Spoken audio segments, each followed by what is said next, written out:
ہم بڑے ناشکر ہیں، یاد رکھیں بہت ناشکر ہے انسان جو ہے، واقعی میں بڑا ناشکر ہے۔ جو نعمت مل جائے اس سے آگے کی اس کی توقع ہوتی ہے، پچھلی نعمتوں کو بھول جاتا ہے نہیں، پچھلی نعمتوں کو بھول جاتا ہے۔ کچھ لوگ ہم میں سے ناراض ہے اس لیے کہ ہمارے والد نے ہم کو جوتا نہیں دلا عید پر۔ جس کو پیر نہیں اس کو کبھی دیکھ کر سوچی اس کو جوتا کیا، اس کو ہاتھ ہی نہیں،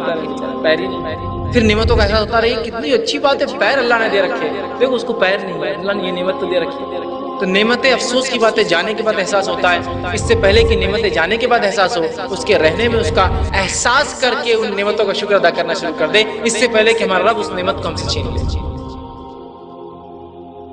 ایک نعمت نہ ہو مال تو بس ہو رہے ہو جزا فضا، ایک نعمت اللہ نے چھین لی تو جو جزا فضا، ہزاروں اور لاکھ کروڑوں نعمت کو یاد نہیں کرتا۔ انسان سانس نہیں لے پاتا ہے، ایک نعمت چلے گئی، جب سانس خرید کے لی جاتی ہے تو پتہ چلتا ہے اللہ نے کتنی سانس فری دے دی تھی یار، آج خریدتے تو پتہ چلتا ہے یہ کیا ہے نا، آکسیجن جب لگانا پڑتی ہے نا